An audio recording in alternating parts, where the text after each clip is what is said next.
Hello everyone, my name is Karla. I'm a nutritionist and I work for Memorial Sloan Kettering Cancer Center.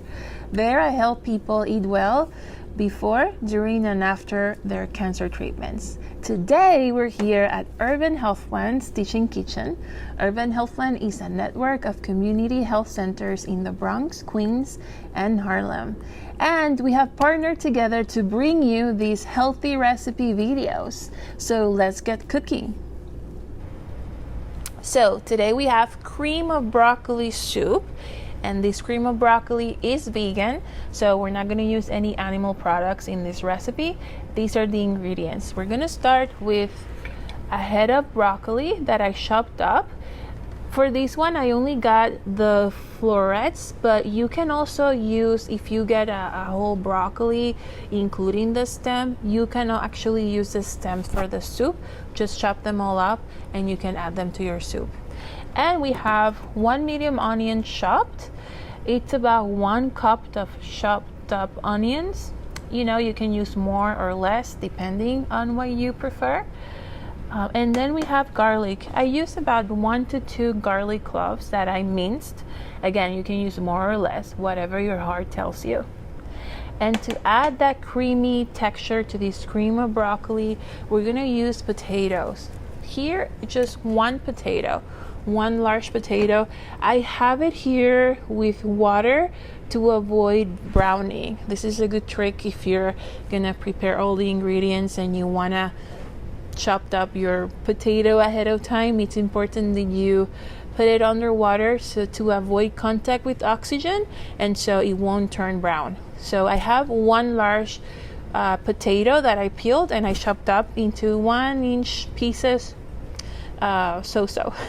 chopped. And then for seasoning, we're gonna use salt and pepper to taste, and we have here Italian seasoning. You can use oregano, dry parsley, dry rosemary, whatever dry herbs you have at home. This is convenient, it's salt free, and it's delicious, so why not? We're gonna use it. And we're gonna also use mustard. This recipe calls for dry mustard, but you can also use a teaspoon of any mustard that you have in your fridge. Here we have Dijon mustard, so we're gonna use a teaspoon of that, 1 tablespoon of olive oil, and 4 cups of water or vegetable broth. So let's get cooking.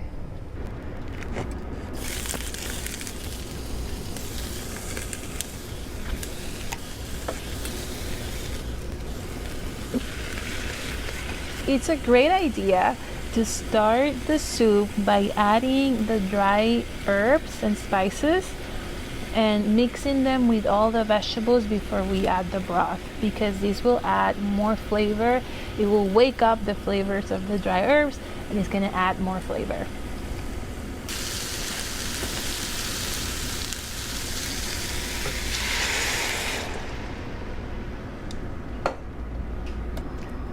A lot of people ask if a plant-based diet is the best diet to prevent chronic diseases like diabetes and hypertension and even reduced cancer risk. It's very popular nowadays.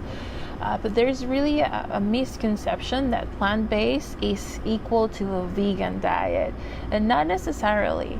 A vegan diet does not include any animal products, but a plant-based diet incorporates animal products in moderation, and the base of the diet is mostly fruits, vegetables, beans, legumes, nuts, and seeds. And so that's the base of the diet, hence plant-based. And so it's really healthy because it is a great way of incorporating more of those plant foods that are really protective for our health. So no, not necessarily you have to follow a plant-based diet strictly, but it is a great idea for you to start incorporating more plant-based foods to help reduce cancer risk and chronic disease risk like diabetes, hypertension, and any other heart disease. And so this is a great recipe to do just that. It's a good way to incorporate different vegetables and different flavors. And also, you know, the texture is amazing. You'll see how it turns out, and I really hope that you make it at home and really make it your own. As you can see, all the vegetables are nice and soft. It was cooking at medium-low for 15 to 20 minutes, and now we're ready to blend. This is the time, if you're gonna add any coconut milk, any nuts to add the texture and flavor, this is the time to add it so that we can blend all those in and mix them well. You can also add protein powder, unflavored protein powder, to add more protein. That's a good idea for someone who, for example, is having a hard time eating frequently or doesn't have pretty good appetite, or they get full fast. This is a good idea to add the protein powder so that they can have a little bit of the soup and still get some protein and calories in with the soup. These soups are very easy to digest because they're very cooked down and blended. So it's great for anyone who's having any issues with nausea, vomiting, or any issues digesting food. So let's blend everything in and taste it.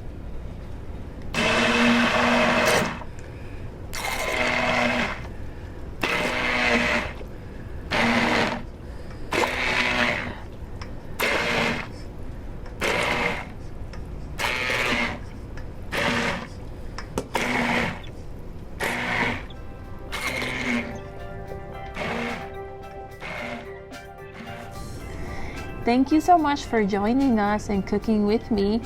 I really do hope that you try this recipe at home and make it your own. It turned out delicious. Thank you to Urban Healthland for allowing us to use this kitchen for this recipe. And I'll see you in the next one. Bye.